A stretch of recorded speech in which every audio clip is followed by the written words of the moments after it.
Welcome दोस्तों, आप सभी का स्वागत है हमारे इस YouTube चैनल इंद्रप्रस्थ समाचार में। पेश करते हैं आज की ताज़ा खबरें, 20 मई शुक्रवार की ताज़ा खबरें और प्रमुख समाचार। ज्ञानवापी पर सुप्रीम कोर्ट में आज फिर सुनवाई होनी है। वहीं इस मुद्दे पर आज इलाहाबाद हाईकोर्ट में भी हियरिंग होनी है। 1991 की सभी याचिकाओं पर दोपहर 12 बजे सुनवाई होगी। नवजोत सिंह सिद्धू पटियाला कोर्ट में आज सरेंडर कर सकते हैं।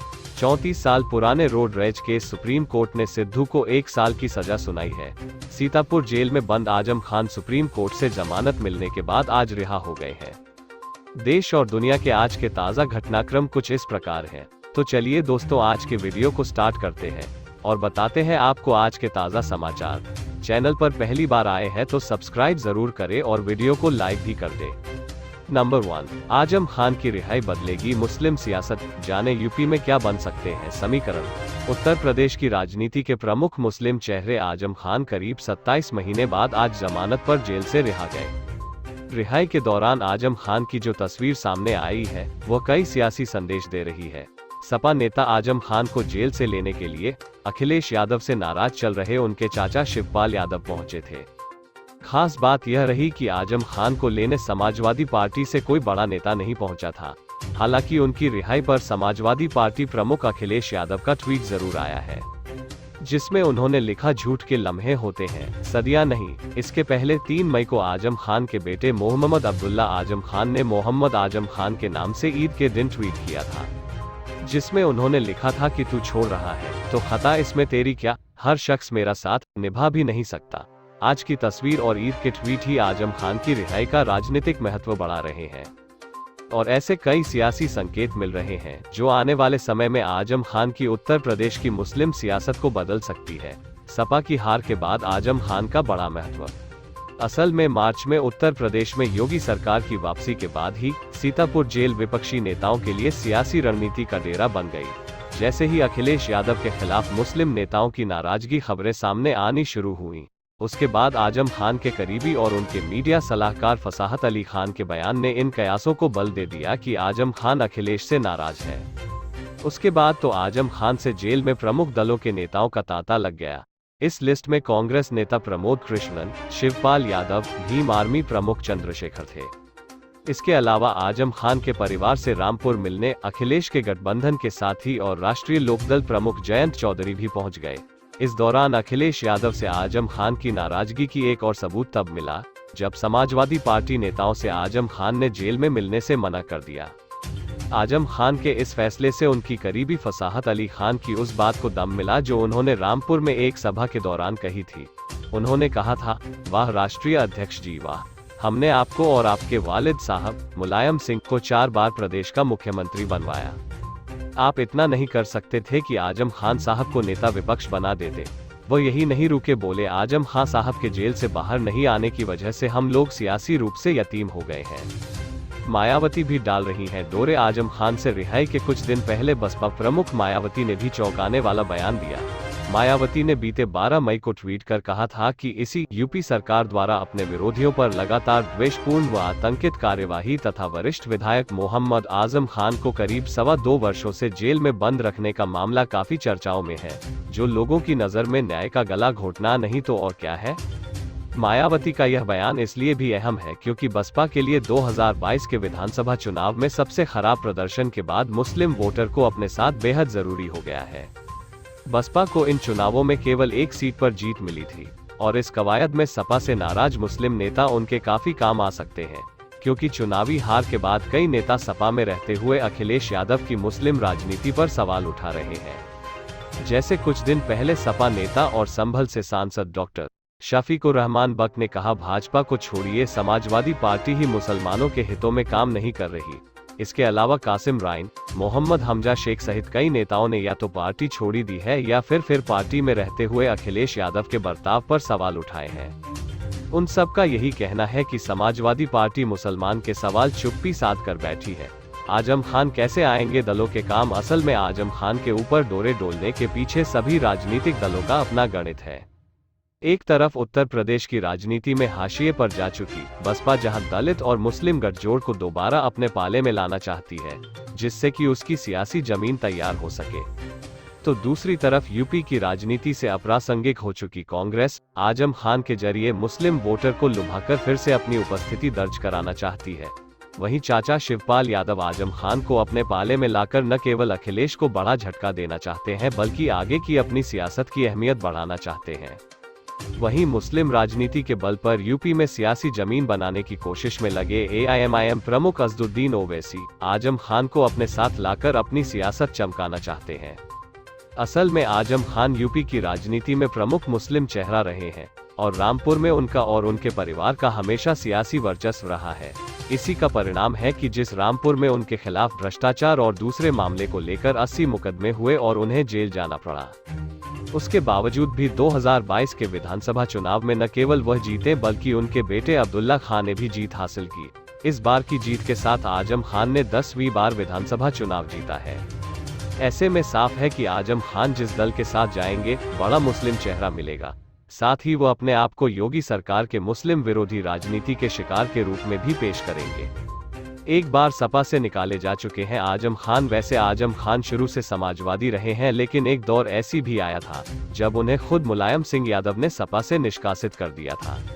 बात साल 2009 के लोकसभा चुनावों की है, जब सपा ने अलग पार्टी बना चुके पूर्व मुख्यमंत्री कल्याण सिंह से हाथ मिलाया था। मुलायम सिंह के इस फैसले पर आजम खान नाराज हुए थे, लेकिन अमर सिंह के दबाव के चलते आजम खान को 6 साल के लिए पार्टी से निकाल दिया गया था। हालांकि 1 साल के भीतर ही उनकी वापसी हो गई थी, लेकिन इस बीच उन्होंने सपा का दामन नहीं छोड़ा था। ऐसे में अब देखना है कि आजम खान क्या सियासी दांव चलते हैं और अखिलेश उन्हें अपने साथ बनाए रखने के लिए क्या कदम उठाते हैं। हालांकि विधानसभा नेता प्रतिपक्ष का पद खुद लेने के बाद अखिलेश यादव के पास आजम खान को बड़ा पद देने का मौका मुश्किल ही बचा है। ऐसे में अखिलेश का अगला काफी मायने रखेगा। नंबर 2, सरेंडर के लिए सिद्धू की कुछ और वक्त की मांग। पीठ ने कहा सीजेआई को बताएं। पंजाब कांग्रेस के पूर्व अध्यक्ष नवजोत सिंह सिद्धू ने सरेंडर करने के लिए कोर्ट से और वक्त दिए जाने की मांग की है। सिद्धू की ओर से पेश वरिष्ठ वकील अभिषेक मनु सिंघवी ने शुक्रवार को शीर्ष अदालत को बताया कि सिद्धू सरेंडर करने के लिए मेडिकल ग्राउंड पर कुछ और समय चाहते हैं। इस पर पीठ ने कहा कि वो इस बारे में प्रधान न्यायाधीश को बताएं। बता दें कि सुप्रीम कोर्ट ने अपने ही फैसले को पलटते हुए साल 1988 के रोड रेज के एक मामले में सिद्धू को 1 साल की सश्रम कारावास की सजा सुनाई है। सिद्धू ने कोर्ट के इस फैसले का स्वागत करते हुए गुरुवार को कहा कि वह सरेंडर करने के लिए तैयार है। बताया गया कि कांग्रेस नेता शुक्रवार को पटियाला कोर्ट में सरेंडर कर सकते हैं। इसे देखते हुए शुक्रवार सुबह ही सिद्धू के आवास के बाहर लोगों एवं मीडिया का जमावड़ा लग गया। सिद्धू के घर नेताओं समर्थकों का जमावड़ा। पटियाला में शुक्रवार सुबह सिद्धू के घर कांग्रेस के पूर्व विधायक सुरजीत सिंह धीमान सहित कई नेता उनके घर पहुंचे। पटियाला जिला कांग्रेस कमेटी के अध्यक्ष नरिंदर पाल लाली ने बृहस्पतिवार की रात पार्टी समर्थकों को दिए एक संदेश में कहा था कि नवजोत सिंह सिद्धू सुबह 10 बजे अदालत पहुंचेंगे। उन्होंने पार्टी समर्थकों से सुबह करीब 9:30 बजे अदालत परिसर पहुंचने का आग्रह किया था। सिद्धू का ट्वीट, कानून का सम्मान करूंगा। कांग्रेस नेता ने शीर्ष अदालत के फैसले के बाद ट्वीट किया था, कानून का सम्मान करूंगा। इससे पहले उन्होंने जरूरी वस्तुओं की बढ़ती कीमतों के खिलाफ प्रतीकात्मक विरोध दर्ज कराने के लिए बृहस्पतिवार को पटियाला में एक हाथी की सवारी की थी। न्यायालय ने रोड रेज की घटना में सिद्धू को मिली जुर्माने की सजा को बढ़ाकर उसके साथ 1 साल के सश्रम कारावास की सजा भी सुनाई थी। उस समय गुरनाम सिंह और 2 अन्य लोग पैसे निकालने के लिए बैंक जा रहे थे। जब वे चौराहे पर पहुंचे तो मारुति कार चला रहे गुरनाम सिंह ने जिप्सी को सड़क के बीच में पाया और उसमें सवार सिद्धू तथा संधू को इसे हटाने के लिए कहा। इससे दोनों पक्षों में बहस हो गई और बात हाथापाई तक पहुंच गई। गुरनाम सिंह को अस्पताल ले जाया गया जहां उनकी मौत हो गई। नंबर 3, वंशवाद, परिवारवाद और भाई भतीजावाद से देश को बहुत नुकसान हुआ। पीएम मोदी। जनसंघ से लेकर हमारी जो यात्रा शुरू हुई और भाजपा के रूप में फली फूली पार्टी के इस स्वरूप को, उसके विस्तार को देखते हैं तो गर्व तो होता ही है, लेकिन इसके निर्माण में खुद को खपाने वाली पार्टी की सभी विभूतियों को मैं आज नमन करता हूं। आज ये वर्ष श्रद्धेय सुंदर सिंह भंडारी जी की जन्म शताब्दी का भी वर्ष है। हम सब ऐसे प्रेरणा पुरुष को हृदय से प्रणाम करते हैं। दुनिया आज भारत को बहुत उम्मीदों से देख रही है। ठीक वैसे ही भारत में भाजपा के प्रति जनता का एक विशेष स्नेह है। देश की जनता भाजपा को बहुत विश्वास से, बहुत उम्मीद से देख रही है। पीएम मोदी की स्पीच के खास अंश। 1. नई नेशनल एजुकेशन पॉलिसी में स्थानीय भाषाओं को प्राथमिकता देना हर क्षेत्रीय भाषा के प्रति हमारे कमिटमेंट को दिखाता है। भाजपा भारतीय भाषाओं को भारतीयता की आत्मा मानती है और राष्ट्र के बेहतर भविष्य की कड़ी मानती है। 2. आजादी के बाद से ही वंशवाद और परिवारवाद ने देश का कितना भयंकर नुकसान किया है। परिवारवादी पार्टियों ने देश में भ्रष्टाचार को, धांधली को, भाई भतीजावाद को, इसी को आधार बनाकर देश का बहुत मूल्यवान समय बर्बाद किया है। 4. हमें कभी कोई शॉर्टकट नहीं लेना है। हमें देश हित से जुड़े जो भी बुनियादी विषय हैं, जो कोर इश्यूज हैं, उन्हीं पर आगे बढ़ना है। और ये कोर इश्यूज क्या है? गरीब का कल्याण, गरीब का जीवन आसान बनाने के लिए, गरीब को सशक्त करने के लिए हमें लगातार काम करना है। 5. हम देख रहे हैं कि आज कुछ पार्टियों का इकोसिस्टम पूरी शक्ति से देश को मुख्य मुद्दों को भटकाने में लगा हुआ है। हमें कभी ऐसी पार्टियों के जाल में नहीं फंसना है। 6. जिस एक और विषय पर हमें निरंतर काम करते रहना है वो है देश में विकासवाद की राजनीति की चौतरफा, चारों दिशा में स्थापना होनी चाहिए। कोई भी दल हो, उसको भी विकासवाद की राजनीति पर आने के लिए मजबूर करना है। 7. आज गरीब से गरीब भी अपने आसपास लोगों को योजनाओं का लाभ मिलते देख रहा है। वो आज बहुत विश्वास से कहता है कि एक न एक दिन मुझे भी इस योजना का लाभ अवश्य मिलेगा। 8. सरकार पर, सरकार की व्यवस्थाओं पर, सरकार के डिलीवरी मैकेनिज्म पर किसी समय देश का जो भरोसा उठ गया था, 2014 के बाद जनता जनार्दन के आशीर्वाद से भाजपा सरकार उसे वापस लेकर आई है। 9. मैं सैचुरेशन की बात करता हूँ। सैचुरेशन सिर्फ पूर्णता का आंकड़ा भर नहीं है, ये भेदभाव, भाई भतीजावाद, तुष्टीकरण, भ्रष्टाचार के चंगुल से देश को बाहर निकालने का माध्यम है। 10. इस महीने केंद्र की भाजपा सरकार के, एनडीए सरकार के 8 वर्ष पूरे हो रहे हैं। ये 8 वर्ष संकल्प के रहे हैं, सिद्धियों के रहे हैं। ये 8 वर्ष सेवा, सुशासन और गरीब कल्याण को समर्पित रहे हैं। 11. ये 8 वर्ष देश के छोटे किसानों, श्रमिकों, मध्यम वर्ग की अपेक्षाओं को पूरा करने वाले रहे हैं। ये 8 वर्ष देश के संतुलित विकास, सामाजिक न्याय और सामाजिक सुरक्षा के लिए रहे हैं। ये 8 वर्ष देश की माताओं, बहनों, बेटियों के सशक्तिकरण, उनकी गरिमा बढ़ाने के प्रयासों के नाम रहे हैं। 12. हमें आराम ही तो नहीं करना है। आज भी हम अधीर हैं, बेचैन हैं, आतुर हैं, क्योंकि हमारा मूल लक्ष्य भारत को उस ऊंचाई पर पहुंचाना है जिसका सपना देश की आजादी के लिए मर मिटने वालों ने देखा था। 13. देश की जनता की ये आशा आकांक्षा हमारा दायित्व बहुत बढ़ा देती है। आजादी के इस अमृत काम में देश अपने लिए अगले 25 वर्षों के लक्ष्य तय कर रहा है। भाजपा के लिए ये समय है अगले 25 वर्षों के लक्ष्यों को तय करने का, उनके लिए निरंतर काम करने का। 14. हमारा दर्शन है पंडित दीनदयाल उपाध्याय का एकात्म मानववाद और अंत्योदय। हमारा चिंतन है डॉक्टर श्यामा प्रसाद मुखर्जी की सांस्कृतिक राष्ट्रनीति। हमारा मंत्र है सबका साथ, सबका विकास, सबका विश्वास और सबका प्रयास। 15. हमारे देश में एक लंबा कालखंड ऐसा रहा जब लोगों की सोच ऐसी हो गई थी कि बस किसी तरह समय निकल जाए। न सरकार से उनको अपेक्षा थी और न ही सरकार उनके प्रति अपनी कोई जवाबदेही समझती थी। 2014 के बाद भाजपा देश को इस सोच से बाहर निकाल कर लाई है। 16. मैं देश के उज्जवल भविष्य को भली भांति देख रहा हूँ। जब मैं आत्मविश्वास से भरे हुए देश के युवाओं को देखता हूँ, कुछ कर गुजरने के हौसले के साथ आगे बढ़ती हुई बहन बेटियों को देखता हूँ, तो मेरा आत्मविश्वास भी कई गुना बढ़ जाता है। 17. आजादी के इस अमृत काल में देश बड़े लक्ष्यों पर काम कर रहा है, तब हमें कुछ बातें और भी याद रखनी जरूरी है। भाजपा कार्यकर्ता होने के नाते हमें चैन से बैठने का कोई हक नहीं है, कोई अधिकार नहीं है।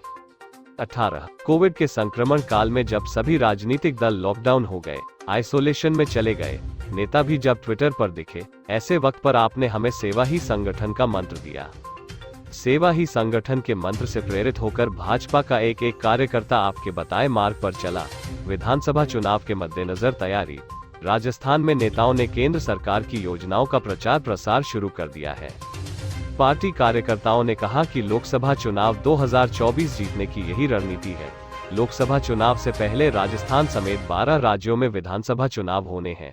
21 मई को नड्डा सभी राज्यों के संगठन सचिवों की बैठक करेंगे, खास फोकस राजस्थान पर रहेगा। नंबर 4. राज ठाकरे ने स्थगित की अयोध्या यात्रा। बीजेपी एमपी बृजभूषण शरण की धमकी का दिखा असर। पिछले कुछ वक्त से खबर आ रही थी महाराष्ट्र नवनिर्माण सेना के अध्यक्ष राज ठाकरे अयोध्या की यात्रा करेंगे। अब इस यात्रा को लेकर एक बड़ी खबर सामने आई है। राज ठाकरे ने घोषणा की है कि उन्होंने 5 जून को अपनी अयोध्या यात्रा को अस्थायी रूप से स्थगित कर दिया है। इस फैसले के बीच की वजह उत्तर प्रदेश और अन्य उत्तरी राज्यों में भारतीय जनता पार्टी के कुछ नेताओं और कार्यकर्ताओं का विरोध है। बीजेपी एमपी ने दी ढीठ धमकी, उत्तर भारतीयों का उठाया था मुद्दा।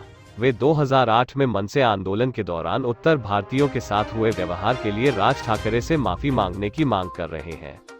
राज विरोधी प्रदर्शनों का नेतृत्व उत्तर प्रदेश के भाजपा सांसद बृजभूषण सिंह ने किया था, जिन्होंने चेतावनी दी थी कि अगर राज ठाकरे माफी नहीं मांगते तो उनके लाखों समर्थक 5 जून को अयोध्या में उनके प्रवेश को रोक देंगे। उन्होंने कहा था कि राज ठाकरे के दौरे से उन्हें सिर्फ इस बात से ऐतराज है कि जब एमएनएस के कार्यकर्ता महाराष्ट्र के अलग अलग इलाकों में बदसलूकी कर रहे थे तो उन्होंने चुप्पी क्यों साध ली थी। क्या उनकी मौन सहमति नहीं थी? वो एक बार एमएनएस कार्यकर्ताओं के कृत्यों के लिए माफी मांग लें, हम उनका स्वागत करेंगे। संजय राउत ने क्या कहा? राज ठाकरे के अयोध्या दौरा रद्द करने पर शिवसेना प्रवक्ता संजय राउत ने कहा कि 15 जून को आदित्य ठाकरे के नेतृत्व में अयोध्या का दौरा है, उधर के इस्कॉन मंदिर को भी वो विजिट करेंगे। दूसरी पार्टी के कुछ कार्यक्रम वहां थे लेकिन उन्होंने वो रद्द कर दिए। यह मुझे मीडिया से पता चला, हम उन्हें सहयोग करते। आखिरकार अयोध्या है, वहां शिवसेना को मानने वाला बड़ा वर्ग अयोध्या में है। भाजपा ने उनके साथ ऐसा क्यों किया?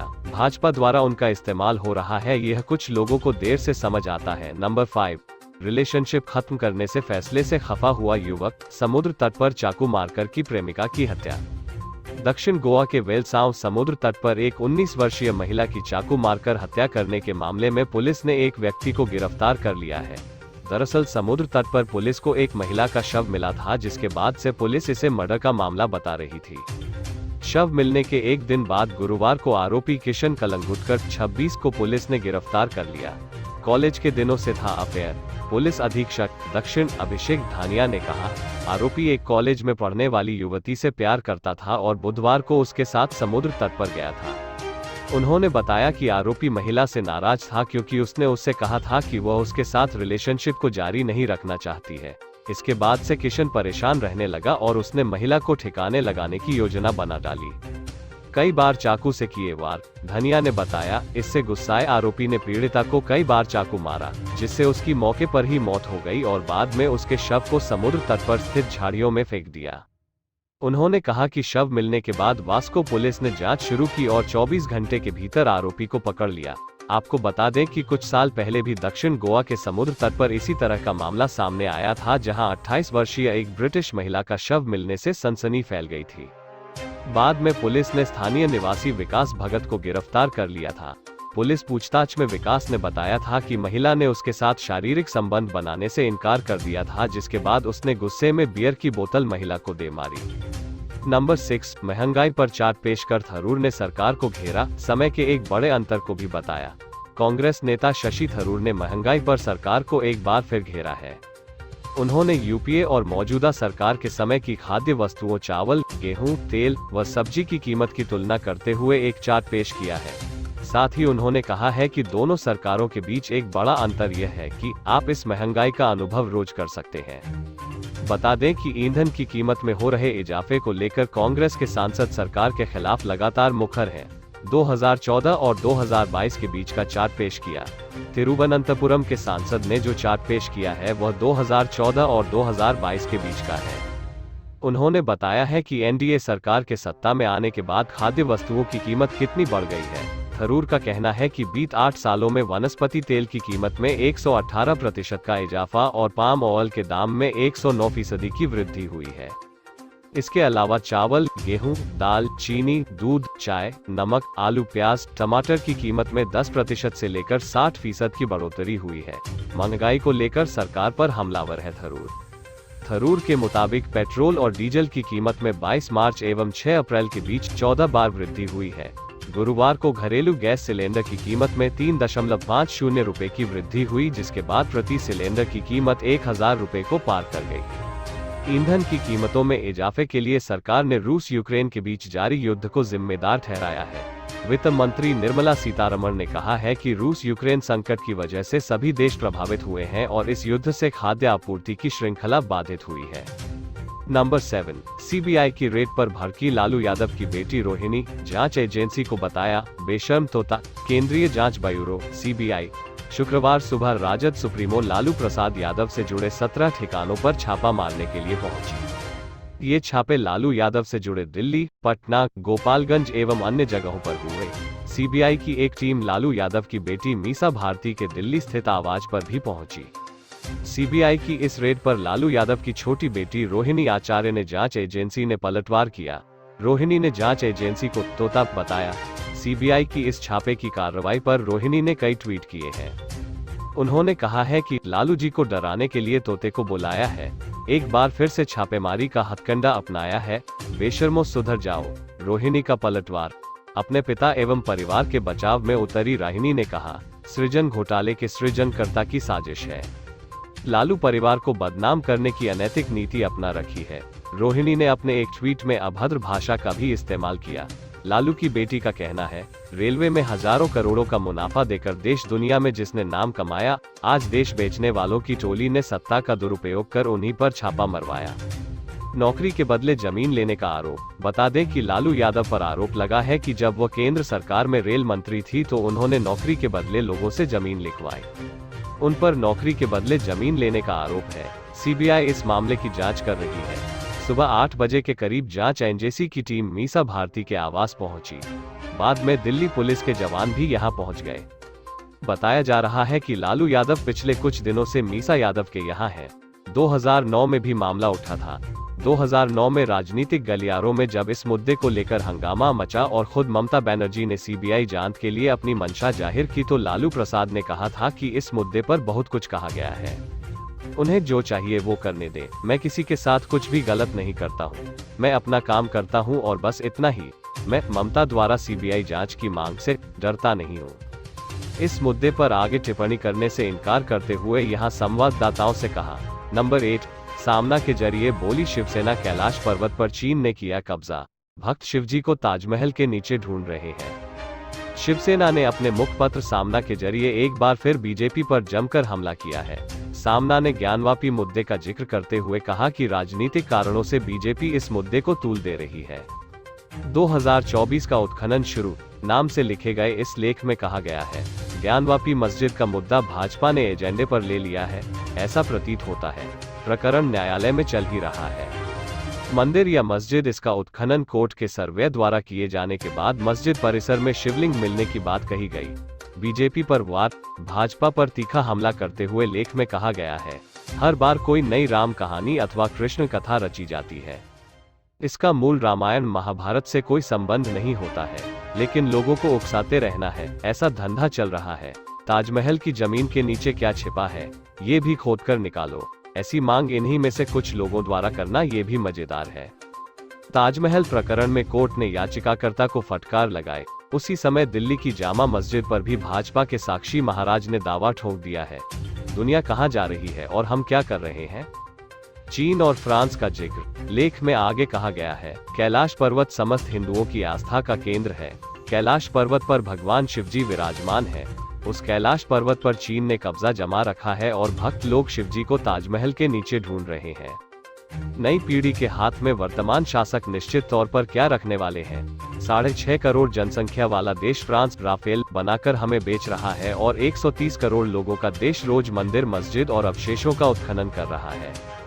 2024 के लिए उठाए जा रहे हैं मुद्दे। इस संपादकीय में आगे कहा गया है, अयोध्या में राम मंदिर बन रहा है, उसके लिए बाबरी का ढांचा गिराना पड़ा। इस कार्य के लिए हजारों कारसेवकों को बलिदान देना पड़ा। श्रीलंका का उदाहरण बीजेपी पर बड़ा आरोप लगाते हुए कहा गया, मंदिर, मस्जिद व औरंगजेब के अवशेषों पर विवाद हमारे देश में कभी भी खत्म नहीं होगा, क्योंकि राजनीतिक रोटी उसी आग पर सेंकी जा रही है।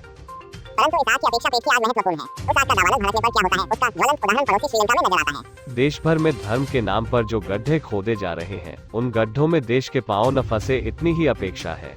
नंबर 9, रेल भर्ती स्कैम केस में लालू यादव, राबड़ी यादव के ठिकानों पर सीबीआई रेड, आरजेडी ने किया विरोध। 2004 से 2008 के दौरान रेल भर्ती स्कैम का मामला सामने आया था। उस केस में लालू प्रसाद यादव के साथ साथ राबड़ी देवी के आवास पर सीबीआई छापेमारी कर रही है। दिल्ली, पटना और गोपालगंज में कुल 17 ठिकानों पर रेड डाली गई है। इन सब के बीच लालू प्रसाद यादव के खिलाफ नया केस भी दर्ज किया गया है।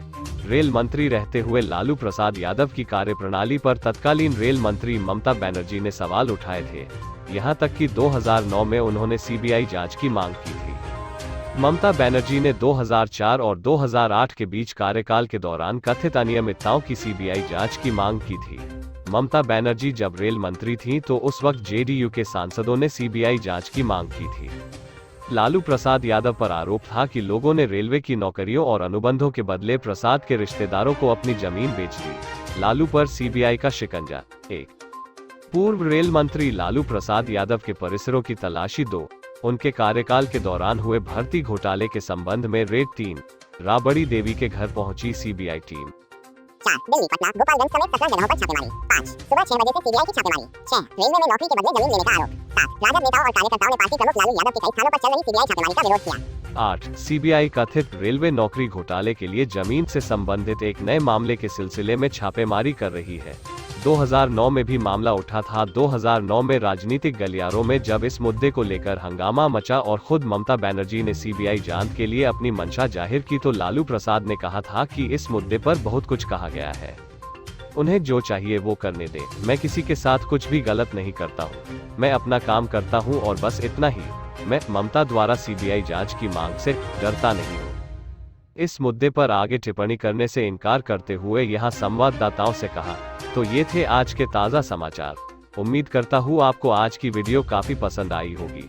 जाने से पहले वीडियो को लाइक और चैनल को सब्सक्राइब जरूर कर दे। मिलते हैं नए खबर के साथ, बने रहिए हमारे चैनल के साथ। Thank you.